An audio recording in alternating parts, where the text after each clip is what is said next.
don't know about the other guys, those two guys that came up here, but isn't Magna gold? I mean, she made them look good. Guys, you guys are okay, and Isaac, at least the cookies now. Okay. All right, I have the pleasure of being on a fantastic board with here at ICVM. The men and women on the board are just totally in passion with what they do, with who they serve, and getting involved and getting things done and making sure it's of excellence, making sure they're in Christ. I mean, everything is just, you know, and you know, have you ever been in the room with brothers and sisters and you fight like cats and dogs and you come out champions? No? Well, that's how we do it. I know how we do it in your family. But you know, you have these people that have great ideas, that have passion, and they love ICVM, and they love you, and they just think of things to do on how to make things easier and better for you. And so it's a phenomenal board. And so I have an opportunity to introduce someone who will come and move on from here. And this gentleman has such integrity, such backbone, and such great ideas. He's not just a talker, he's a doer. He gets things done, and he gets them done in excellence for Christ, and it's a pleasure to serve with him. Please welcome Mark Harper.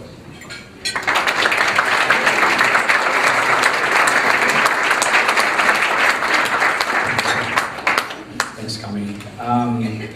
We do love you guys, and I love what God is doing in your heart and in your life and through your hands and through your work and the people that you influence. We get a chance to partner with you guys, and this next person I'm going to introduce, I've had a chance to partner with since, when did Passion of Christ come out?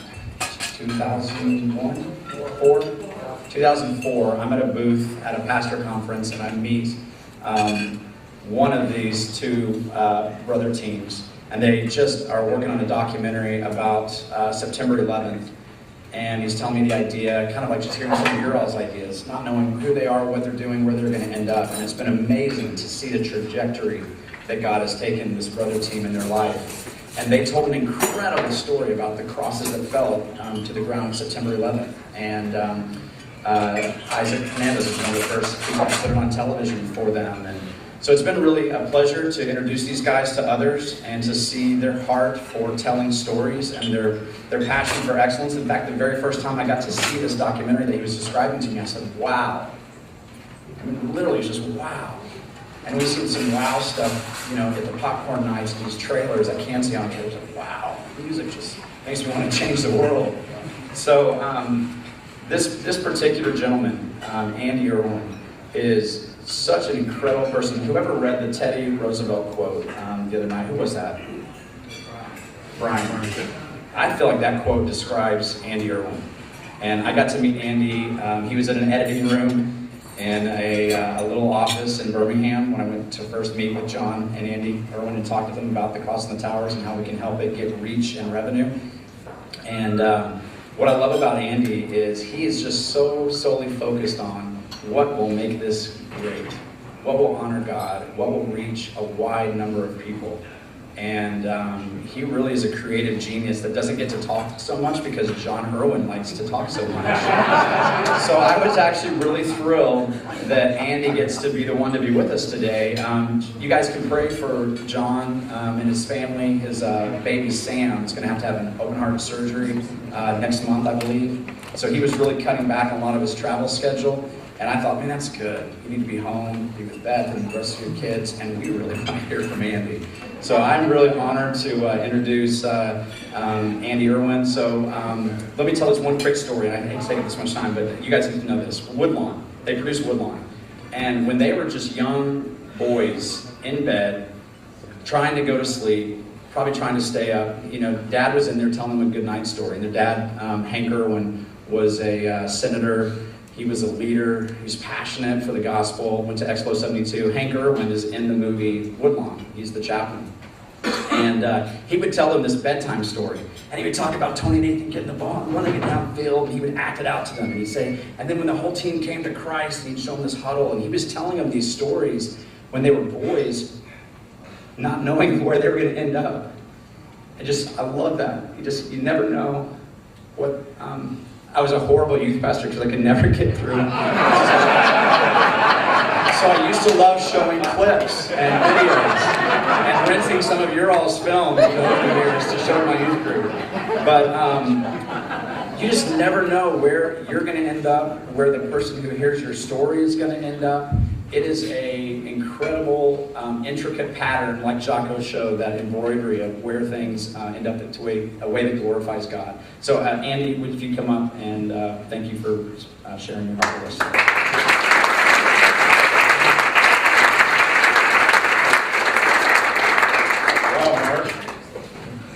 Generous introduction.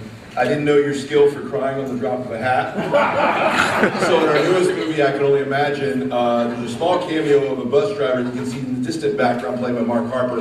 And I think we left some stuff on the table, Mark. I think there needed to be like this emotional, tears-driven scene. So we're going to do some reshoots and so, guys, be praying for my brother and his family. I'm trying to take some stuff off his plate so that he can focus on attentions at home, and his son is having surgery in July, and so just be praying for them right now. But in return, you guys are in for a real treat. Today, you're treated to the introverted, non-speaking, non-frontman Erwin brother giving you a speech, so set your expectation low. There's actually a rumor that there is no second brother. They hire me from time to time to make appearances. It's a good marketing hook for your film to be a brother in faith film. So it works. There's a lot of familiar faces around the audience. We love ICVM. Love the heartbeat behind what you guys are trying to do. I really believe that there needs to be an incubation process for young creatives, new fresh voices in this space to continue to grow the opportunity we've been given as Christians in media, in entertainment, in our culture today. And I'd like to see that grow, and we need to see the quality continue to rise and the new voices, new ideas come in. A lot of familiar faces. Stephen Preston, who makes all my movies sound good, is here. His wife, who co-wrote October Baby with my brother, is instrumental in introducing me to my wife, so I'm forever grateful for that. And if there's a problem with the microphone, Stephen, I need you to fix it. Brian Bird. Hey, Brian. Brian, man, he's been a hero of mine for a long time. I remember after we were at a faith film summit in LA once and having lunch with Brian, and I admired his work for a long time. I remember sitting at a table with him and Dave Johnson and Ralph Winter, and me and John as these young, snotty-nosed filmmakers that had just finished our first feature. And I remember sitting at the table, and Brian was talking about Captive, I believe, about the ideas for Ashley's story. And he's going over it, and we're just intoxicated as young filmmakers, kind of chomping at the bit. We're like, you know what you need, Brian, is a young, hip filmmaker that's kind of a young, fresh voice to come in and tell that story. And I remember him scratching his beard and looking at me, he's like, kid, we're not dead yet.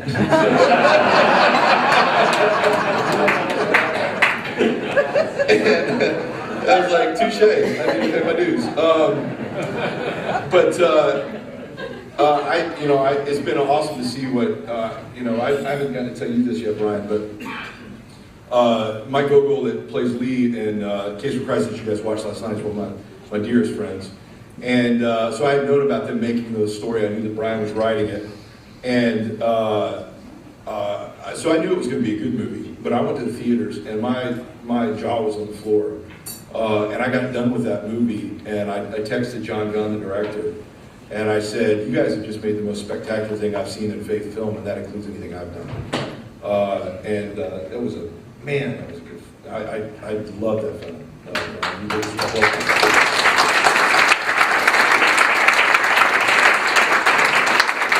It's such a treat to see, John and I are fans of quality. It's not about my story or your story or or whatever. It's about, we want the gospel to be represented in the best way possible. And Jesus Christ deserves quality. And to see quality like that was just a real treat for me as a film maker. I was a fan. Just want to tell you a little bit of our story. Try to not be too long-winded. Start flashing cards whenever I need to shut up. But I want to tell you a little bit about our story, how we got our start, and then just a little bit of, kind of bring you up to speed on maybe some of the things God's been teaching us that hopefully will be encouraging to you, and then tell you a little bit about where we're going. And hopefully you can give you hints on maybe pitfalls to avoid, so you don't have to go through the hard knocks that maybe we have, and maybe take a little bit of the journey, make it a little easier for you along the way. John and I were studio rats. We grew up, my dad was in television, he was a news anchor. So I grew up in the studio sitting at the side of the news desk, letting my dad kind of do his thing, and then kind of grew up around it. When we were, John was 12, I was 15, they let us start working on their nightly program as cameramen. In exchange for $10 a day, I'm pretty sure it broke every child labor law. And in exchange, because we were homeschooled, we could use the equipment from midnight till 4 a.m. And so we would go in and kind of tinker around and figure out how to do deck-to-deck editing. And yeah, those were some fun days. Went off to a camp, or a college in New York that had camp during the summers. And they had 500 kids a weekend would come to this camp. And they found out that I had a little bit of film experience, and so they asked me to do these short films for the kids. So I asked John if he wanted to come up and work for me, and we started doing these short films. And there's nothing more honest than a teenage audience. And so, we had done our first one, it was a Knights of the Round Table thing, and it was like King Arthur, and we thought it was epic. It ended with actual pyrotechnics on the stage, and it got to the end, and we thought there was going to be standing ovation, and it's like crickets. Oh no! And there's one kid on the front row sitting next to my brother that was like, "Is that it?" Oh no! And to this day, if we're ever screening one of our films, you'll see that my brother is never in the room because he expects that kid to be in every film. So, then John ended up getting a job as a cameraman for Sports Network doing a football game. And that opened a door at ESPN for him to kind of start doing work, and I decided that was way cooler than what I was doing, so I quit school, which I'm not advocating doing, but I did, and started working for ESPN. And that was my dream job. I loved it. I had no desire to be out in front of people. I like being behind the scenes. This is probably the thing that's most out of my comfort zone, is talking in front of people. I prefer to be a fly on the wall. I don't want to be in charge. So I loved my experience at ESPN. I love the company. My director is actually from here in Cincinnati, and I just, to this day, he's one of my dearest friends, and I keep in touch with Todd Blackledge and Holly Rowe and that whole crew are some of my dearest friends. But I remember walking after I was doing a Monday Night Football game, and I worked for them for about 7 or 8 years, and kind of settled into a pace. We'd started a production company on the side. We were directing music videos for Cast of Crowns and a bunch of other different bands. And, I was really happy where I was at. But I remember walking the docks in Oakland after a Monday Night Football game. I just remember the Lord just laying on my heart, this is not all I have for you. I have something more. And I remember pulling my director to the side one day and saying, I feel like God's challenging me to chase my dream of film and of doing film type stuff. Didn't know that door in. We had a lot of slammed doors in our face. Left ESPN that year. It was a couple of years after I met Mark Harper. And we kind of, door after door, getting slammed in our face, which I know probably many of you have experienced. Know those pains very well. John came to me and said, there's these guys over in Georgia that are doing a movie called Courageous. They're the guys that did Fireproof. And I'd like to go over and help them out. And they need a second unit director. They need somebody to do some of the action stuff. And with music videos, we were good at blowing things up. In fact, whenever we didn't know how to end a music video, we'd blow something up.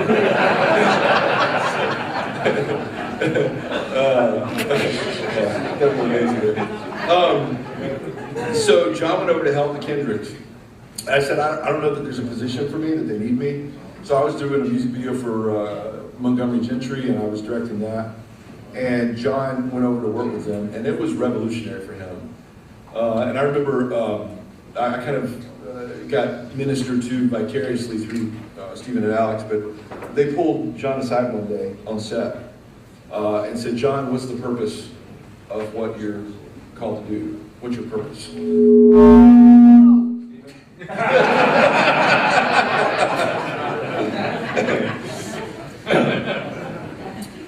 What's the purpose of what you're called to do? And John couldn't answer that question. He said, well, Alex, I feel like we're called to get a paycheck. We're here to help. We're here to help your dream. We're kind of hired guns. And he said, John, it's time for you to decide what story God's given you to tell, to step off the sidelines and get into the game. And he encouraged us from the very beginning, which I really appreciated both he and Stephen. Don't try to be us. If you try to be us, it won't be authentic. Don't try to imitate. Find what God's called you to do. Mm-hmm. And we've been on a journey since then to try to figure out what that is. John came home with a script that he'd been working on with Teresa called October Baby, about an abortion survivor. And I looked at that and I said, wow, okay, for our first film, this is career suicide. And, but it was just so empathetic and redemptive and hopeful, and it wasn't a political drama, it was a story about redemption and forgiveness, that I said, you know what, I believe enough in this film that let it be the first and last. If this is the last film we ever do, so be it, but let's tell this story. And there's no way on paper that should have ever worked. We pitched it to the studios. They said that it proved that we could make a movie, move on to our next film, sell it off quick, that they couldn't pitch it at cocktail parties, and as a result it wouldn't work. And so we self-distributed it. Mark and a bunch of other people that were a part of that journey with us, and it was a little Cinderella story that actually worked. And it was amazing to see what God did, and that kind of ushered in a partnership with Kevin Downs on our next project, Mom's Night Out, with Sony, and then I'm never going to do a comedy again because it's exhausting. Those of you that do comedy, hats off to you. It's very hard to do comedy. And then that led us to Woodlawn, which was the biggest thing that we'd ever done. And, was definitely, it was definitely the most rewarding thing we'd ever done. I'm very proud of Woodlawn as a story. I think we finally found our voice and we found our purpose. But in the process is one of the most painful things that we'd ever done. We bit off a little bit more than we could chew, and it was definitely, man, I don't know how we pulled it off for the budget that we did. But in that process, God has a way of refining you. I think he calls you to a dream. And I don't think God ever greatly uses a person until he greatly wounds a person. And he allows them to be able to be a steward of what God's called us to do. And I don't think God's called us to be artists. I think artist is being self-indulgent, and that's about self-expression. It's about what I want to say about myself. It's for me. And I think God's called us to be craftsmen, to be communicators. And it's about the person sitting in the seat and the person watching the film. What do they need to hear? What connects with them? What communicates with them? And I think in the process, God really knocked a lot of ego out of us in that painful process of making the film. And when we got done with it, we took some time off to recover. And we did an extensive post-mortem. We just said, you know what, we really want to know what we're doing right and what we want to do different. And so we interviewed pretty much everybody in the making of the film, and the marketing of the film, and filmmaker friends that know us well, of what are we doing right and what do we need to do different. And it took a lot of time to coax honesty out of people where they can really kind of feel free to give you constructive criticism. And I think that we learned a lot of things through it that hopefully maybe will encourage you. The biggest thing we learned, we're filmmakers first. We're not preachers first. Hats off to people like Stephen and Alex that God has called from being amazing preachers to being filmmakers. God's kind of fit us into a mold as filmmakers, but we're comfortable with that position now. And along the way, I think God has kind of taught us a lot of things. One of those things that we saw through that post-mortem is you will violate your values every time if you don't know what they are. And we took a lot of time to stop and not try to jump into, okay, what's the next story next? What do we need to tell next? We stopped and we started evaluating our values. And we came up with a 140-page document. My brother not only likes to talk, he likes to write. So he was pretty extensive in it, but we came up with a document, but in that is a large section on our values. And some of the values I just want to share with you, I'm going to show you 3 of them. There's like 10 of them. But 3 of them that we really honed in on that are very key. And the first thing that we really honed in on is the value of people. As we coaxed out of one of our filmmaker friends, didn't want to be honest with us, but we use a lot of the same crew. He finally got honest and said, it's known that it's the rumor from the people you work with that the people you work with, and especially your crews, are not well treated. And there's a lot of hurt in the way that people are treated to get to the product. I think as filmmakers, a lot of times we get so focused on the end goal and the product that people really get run over. And as a result, the prevailing wind that made Woodlawn so difficult is there were a lot of divas involved that were all about their ego, their reputation, that type of thing. And the reason for that atmosphere was not their fault, it was ours. That ego started with us. And that atmosphere that we set up started with us, trickled down to our department heads, and trickled out to the entire crew. And the film set that's run like that can get toxic really quick. So we were just heartbroken to kind of come face to face with that. And we made it a point on our newest project that the people are what's important. And choosing the right team, introducing them to our values, and allowing that to be a ministry of our set first is what's the primary focus. And then as we communicate our vision to our department heads, they can communicate that out. And so it was really neat. It wasn't an idea that was original to us. Again, we got advice from filmmakers that we respect. And on this project that we just completed, we were very selective on our department heads, not to work with Christians only. We're evangelistic in nature, and we like to go out and reach people that are rough around the edges. That's just our style. But people that were team players, that were about treating people right first. And we found our team. And then we brought all the department heads into the set the first day before we started filming, the day before. And we went through our values, and we communicated that the way we treat people is critically important. And it was a night and day different experience. And what we found was not only was the set different, but the product was different. There was an ease to making film that wasn't about these filmmaker geniuses at the top. It was a team effort. And there was a spirit of collaboration like I've never experienced on a film before. And so valuing people. So it was neat to see along the way. To embrace that is the ability to minister to people just came out of the woodwork. And one of those people, I don't think he'd mind me sharing this because he shared it at a press conference the other day. Trace Atkins plays, he's been in Mom's Night Out with us. He's one of my dearest friends. And he's in the current film as well. He plays the manager of the band, Scott Brickle. And he didn't want to do it at first. And he'd had a couple rough years. And I went to go ride a golf course with him, and he said, I don't want to be in your film because I don't want to be a hypocrite. And it was awesome to be able to reach past that and say, Trace, this story is about redemption. And we accept people where we're at, and we want to love you where you're at. And he said in the press conference the other day, I thought to myself, I could use a little redemption in my life. And so you never know the power of one person you're going to influence that's a PA on your set. You never know when you're going to work for that PA one day. So treat the PA is good. So that's valuing people.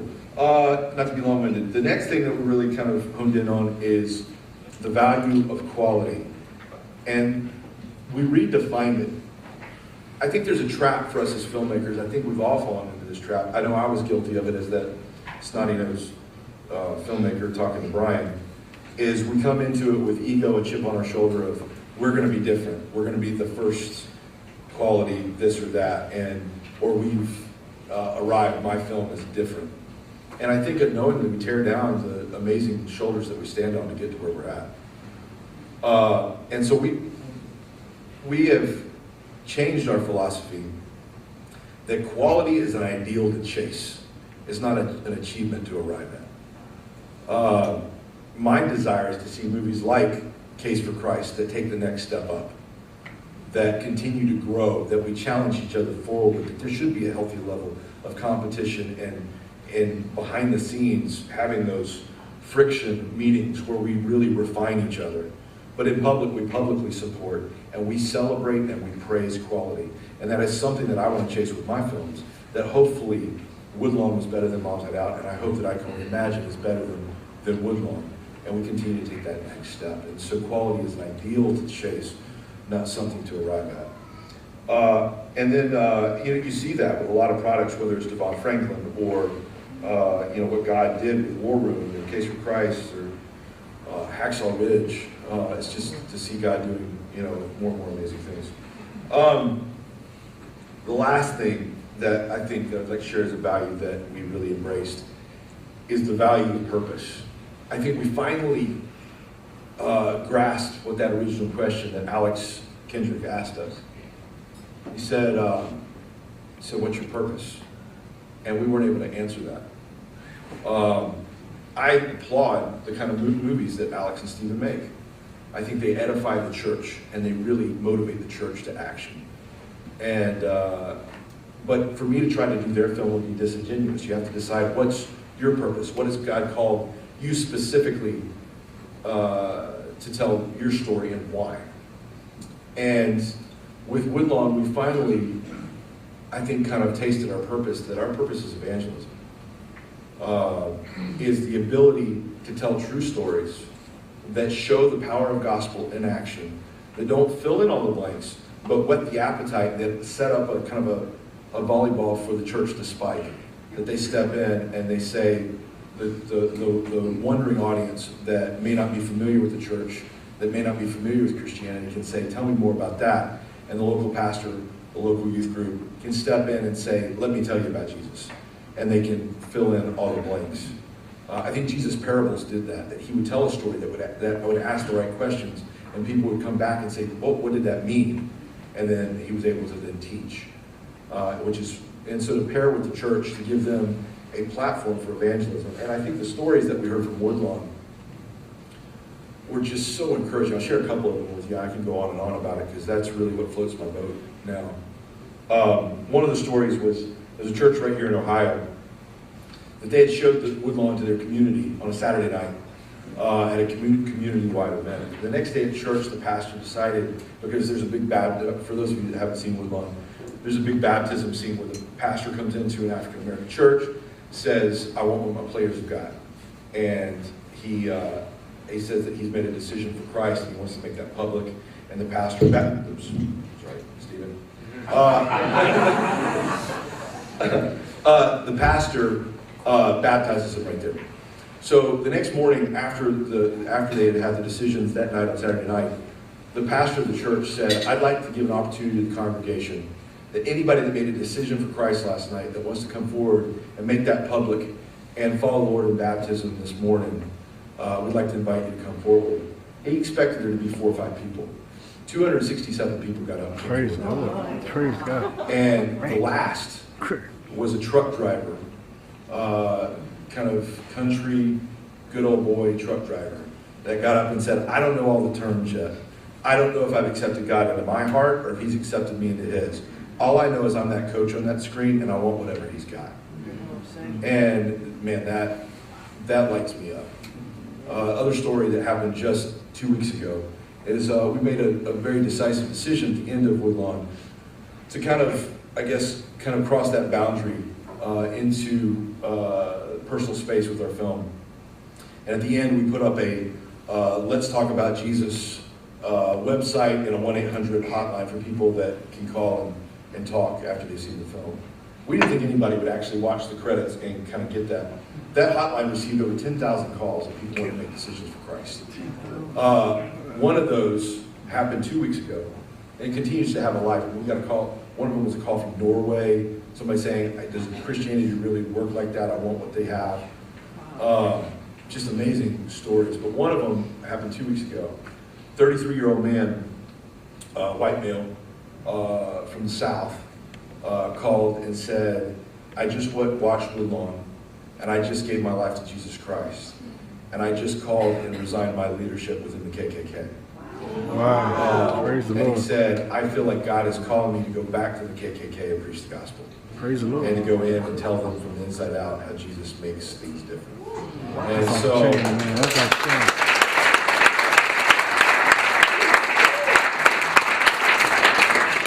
guys, that's the kind of impact that, and I think that the only way we can have that kind of impact is when we answer that question, what's your purpose? What's authentic to you to tell the stories God's told you to tell and only way you can tell it?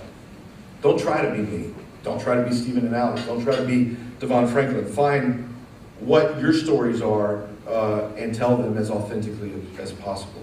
And I think that's when you can have the impact on a culture. Our current film has just been a treat. It's been the most fun I've ever had in filmmaking. I think as God has refined it and I know what I value for the first time, there's also something there's a weight that's kind of lifted that I've really realized I'm not my movies. I've been in rooms in the music industry back when I did music videos where I saw a lot of secular music artists in the same room and realized that everybody in this room is absolutely as insecure as I am. And I remember walking the red carpet at Mom's Night Out and being on the Chinese theater in downtown in Hollywood and walking the red carpet with my signs up and just kind of feeling an empty feeling of, is this it? And I think as a result of beginning to God wounding a man so that he can really refine him, I think that I really realized that I'm not my films. I've been entrusted stories as a steward. That it's a platform God has given me and has given each one of you to make a difference in culture, to reach the lost, to tell them about Jesus Christ, to tell them the good news of the gospel. And what am I doing with that stewardship? How am I reaching that person in the front row? Who are the first 10 people in line buying a ticket? And why do I care about them? And as a result, there's a freedom that comes that I don't have to live in that insecurity of having to be something. As a result, I'm just a storyteller, and I love good stories. With this current film, I can only imagine. I had invited Bart to a screening, Bart Miller from Mercy Me. I knew that they had been working on his life story for 5 years or so. Cindy Bond and her team had it over at Sony. And, I invited him to screening. After the screening was over, it was a whim. I just reached out to him on Facebook, which I don't advocate anybody doing. It's kind of breaking a lot of rules. But I just reached out to him and said, hey, we're running similar circles. You want to come see my movie tonight? We've never really hung out before. He said, I'd love to. And next thing you know, we're watching my movie, and then we went to watch Captain America together that night. Became really dear friends. At the end of that, he said, I don't know if you know it, but they're developing a life story. I'd love for you guys to consider directing it. I said, I don't know if you know this, but they sent us the script this morning. Which was kind of nice and serendipitous. As I got to know Bart, I got to know his story and the amazing, beautiful, redemptive, tragic story of him and his father. I fell in love with the story and said, this is one we have to tell. I can't believe it's not been told. We found the last little piece of that story. I was out promoting Woodlawn. This is a spoiler alert, so if you care about that, walk out now. But at the end of, I was doing a radio interview one morning, and the host asked us about what story we were looking at. Told him about I Can Only Imagine off the air, and he said, oh my gosh, I was at the Ryman that night, and Amy Grant decided not to record Imagine, and gave Bart his song back and pulled him up on stage for the first time to sing it. It's the most magical thing I've ever seen in music. And I was like, how is this not in the script? So I called up Bart, and I was like, did this happen? He's like, oh yeah, I forgot to tell you about that. So we have a movie. We set out to tell that story.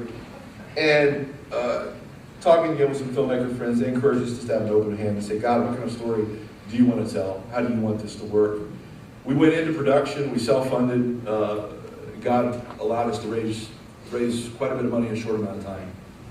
We went into production and had not, we had cast an amazing kid that was the understudy for Jean Valjean and Les Mis at the time to play Bart, but we'd not found the right guy to play his dad. We had been in talks with several prominent people for a while, and both of those had broken down. And we went into production and just prayed each step of the way of, Lord, what do you want to do? And I remember when we heard a week before we had to make a final decision that Dennis Quaid wanted to do the role. And he came into the set and he signed on last minute, next thing he knows on set. And Dennis came in rough around the edges, just gave a performance of a lifetime. You guys are going to really enjoy it. I think you guys are watching it tomorrow. You can see an early cut of the film. We're still refining it, but you'll see it. Dennis gives a great performance. And we were doing one scene, where he dies, and his character is dying of cancer. It's a beautiful scene with him and Bart, and we see this conversion moment. And when I was in editorial editing that scene, I was just praying. I was like, Lord, what do you want this moment to be? This is the moment where the gospel shines. It's shown, not told. You see the power of this life that was a tragedy in the final hours find hope. And God said, put the moment that he understood grace for the first time. And we did a flashback in that moment. And I just was in tears. I came home and I talked to my wife and I said, I feel like it's that moment, the thief on the cross, the power of redemption of somebody that doesn't deserve it. And so we're really excited about this when we get theaters in spring. I don't know if I'm allowed to say this publicly, so redacted for the record. Really embrace that. So I'd encourage you guys, and my parting thought is this, is rather than being, self-protecting as we all are as creatives, beginning to ask that question of yourselves that Stephen and Alex asked us in the beginning. What's your purpose? What's God called you to do? What is the most authentic version of you? And find a story that tells that. And tell it with all your might. Tell it with quality. And love people along the way. And God will do great things. Thank you for being here.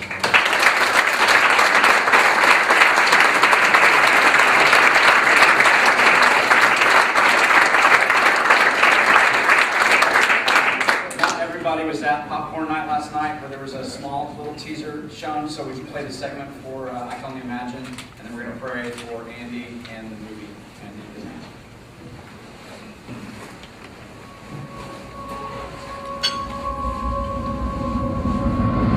Bart, you didn't write this song in 10 minutes. It took a lifetime. How'd you do this? My dad was a monster, and I saw God transform him from a man that I hated into the man I wanted to become. I wrote it for my dad.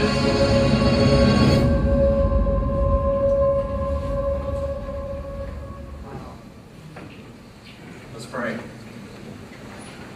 God, we thank you so much for what you put in Andy's heart, Lord. His gift for telling stories, his gift for editing, his gift for working with people, and with actors and crew, and the team, working with John. God, we just pray you continue to bless their team and guide them. We pray that I Can Only Imagine will reach millions and millions of people, that people that don't have the hope that you give them, Lord, would be touched by the film. Pray for their families, their wives. Those can be long nights on the set, in the editing rooms, and we just pray you continue to guard over them, their kids, and we just thank you for them, Lord. We give you praise, and we just pray too that John and for Sam, his son, that you're going to really bless that surgery. It's going to be successful, and you'll guard over Sam's life.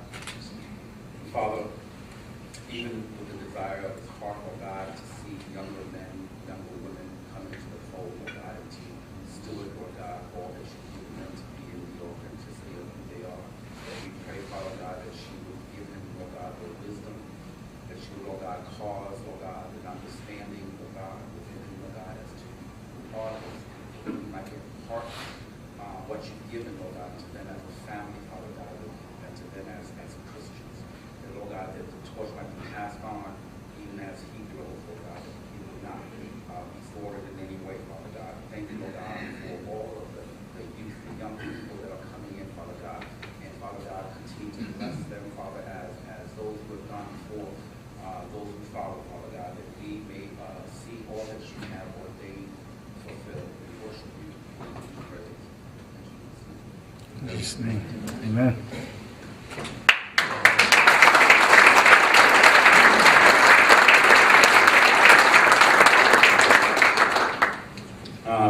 Don't want to take a lot of your time.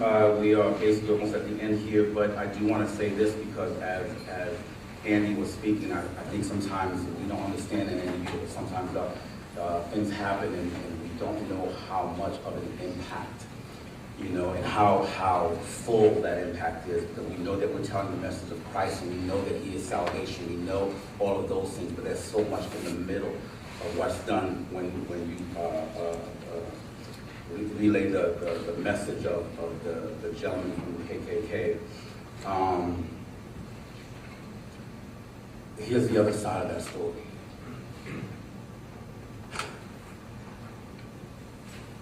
Most of the time as black men, we're looked upon as angry people.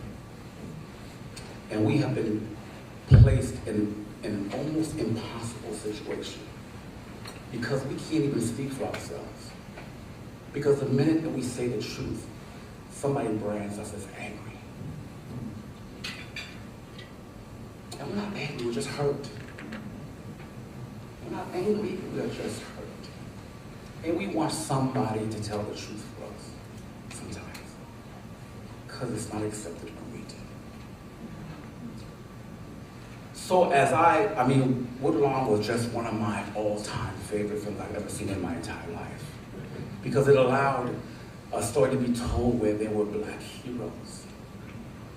Not only did we tell about Christ, but we allowed it to be told in a way that we were all important. And we all had a part to play. And as I looked at War Room, I looked at a story and I said, my God, these people could have been any family, any people. But they decided to use a black family to tell every man's story. And God saw fit to make it the #1 movie. Now you know that's God. And I just want to thank you, and I thank the Kendricks for speaking up for us.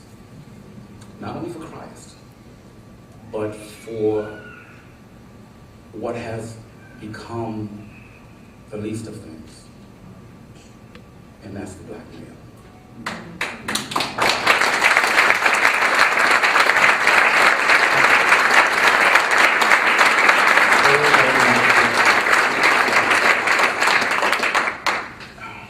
All right. Giving honor where honor is due.